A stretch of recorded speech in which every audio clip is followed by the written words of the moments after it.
16. So here we go, my first long form YouTube video. This has been a long time coming, so I'm a little bit nervous, as I'm sure you'll realise, but I've got some notes here and I'm trying my best to make sure that I stay on track and we try and get this done. So I just want to be very clear from the beginning. My name is Matt Hodges and I am a nutritionist, not an influencer.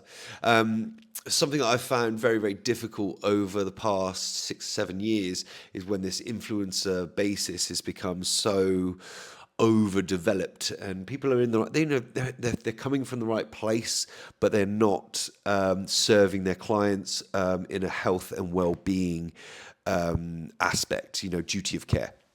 So what gives me the right to be able to talk about nutrition? So I've worked in professional sport for a long time. I've had my own nutrition clinics in London and in Amsterdam. I've owned my own food company. I've advised for supplement companies. I've advised for corporate companies such as Google, Facebook, Deloitte, lots of other companies.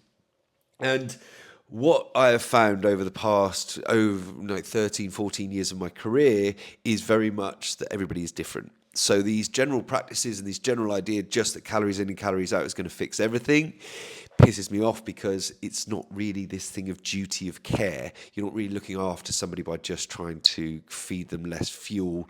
Most people actually need to eat more. But anyway, going to go into it. So the reason for my YouTube channel is basically because of that. But I want everybody to know with IBS that you are not alone. So this video is going to definitely be about talking about something from an active practice where, like I said, I've had different practices around the world, but also being online now, very much trying to get it out there that IBS is not for life, which I've proven time and time again with different age groups, different sporting backgrounds, different ethnicities, and all of that. So let's get into it. Right. Where I find it very interesting is we need to talk about symptoms first. So when it comes to IBS, generally will come from the large intestine. That's kind of roughly where we would start to try and build up first, and then we'd look at other things along the way. But the symptoms you should be looking for is bloating, is constipation, diarrhea, and brain fog and cramping and those sorts of things. Now, they're very basic ways of going, right, do you have IBS? Irritable bowel syndrome. So it's just an irritation in your bowels. But when we're talking about irritable bowel syndrome, many people will tell you that you need to stop eating certain foods and everything else. Now, that's fine, but that's running away from the problem. That's not solving it. What I do is I solve it. And you'll see from a video that I've put on previously from a testimonial from a guy who had IBS for 20 years. Now, he had biopsies, he's done lots of different things working with different in the medical profession and got nowhere. He actually reduced his food down to 6 foods for over a decade, and he was going down the free from aisle a lot of the time to try and have these just not have any irritation, and whether that be skin, whether that be diarrhea, whether that be brain fog, whether that be, there's just so many different things that he was struggling with. We solved it in 10 weeks. Now, it's not because I'm a magician, it's not because of anything else apart from we solved the problem. We didn't run away from it. David was willing to work on that. So let's just talk about some of the myths, some of the best myths that I've heard. So from lots of people that I've worked with in IBS, they go to their GP and they'll hit them. And let me just start off as well. Sorry, I've got nothing against the medical profession. I love the medical profession. I think that it's incredibly beneficial for all of us if we have, these problems that they can help with. But when it comes to nutrition, it's a nutritionist's job. And that can be down to lots of different things. So the best myths we've heard is that it's all in your head. You can meditate through it. That's not true. If you have IBS and you have a problem, you can shit yourself. That definitely isn't in your head. You can also just have constant brain fog, so you can't really focus at work, can't sleep well, you're not the best you can be within your relationships. Those are definitely not things in your head. They are definitely things that you need to work on. FODMAPing. fermented olysaccharides, disaccharides, monosaccharides, and polyhols. So these things, again, I don't see how that's solving a problem. You're just avoiding it again. So these are the things that you should be avoiding. No, sort the problem and you'll be a better person for it. And by cancelling out foods, are you really living the best life that you could be living? Probably not. Should you understand that some foods you probably shouldn't be eating because they're not very good for humans, full stop, or they might not be good for you and your microbiome? But can you reculture your microbiome? 100%.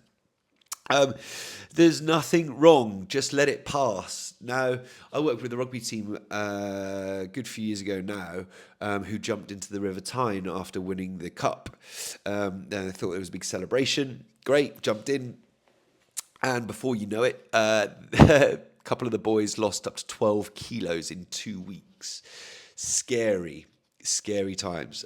They went to I can't remember now, I think it was dietitian, got some antibiotics, didn't help.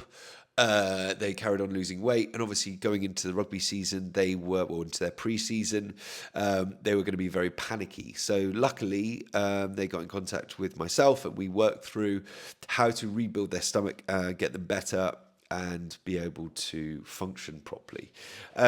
So letting it pass is definitely not a thing, because you need to solve the problem. Like, stand up, make it count.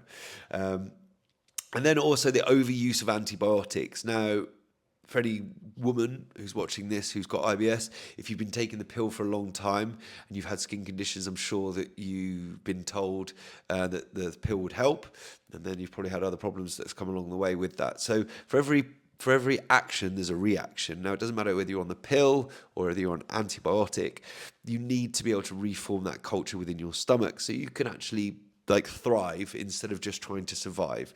And that's a phrase that you'll hear me use a lot, because I do believe that the human race on a general basis is surviving at the moment. Not many people are thriving. There's not many people I speak to on a general basis who wake up first thing in the morning, boom, get up, go and get something done, are excited about their day, get to the end of their day and are tired but feel very thankful. When they fall asleep, they wake up in the morning and go through that whole thing again, and they sleep the whole night. It's very difficult to understand that when you've never had it, but it is possible for every human.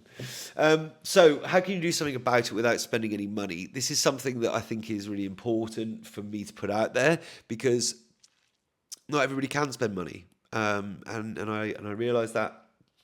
But when you're talking about IBS, know that it affects your whole life.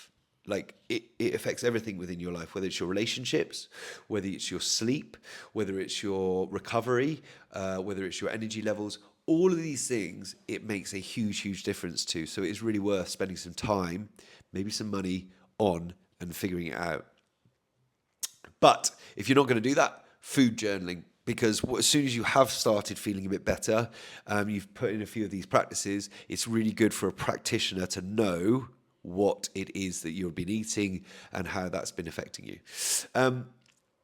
Long period fasting. So one of the best ways that I've ever had with clients of getting a good reset in their stomach is to put them on a 2 to 3 day fast. Now, do I just take a phone call off somebody and they say to me that they've got IBS and I say, cool, just don't eat for 2 days? No.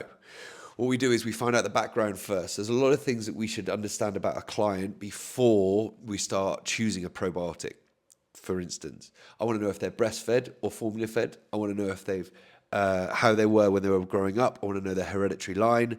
I want to know all of these things, because you have something called your gastrointestinal tract, which is full of wonderful things. You've got your vital organs, which are also amazing if they're functioning in the right way. But if you've been formula fed, for instance, your microbiome will be very different and set up very different to somebody who wasn't formula fed and who was breastfed for, let's say, 6 to 12 months. And that's just reality.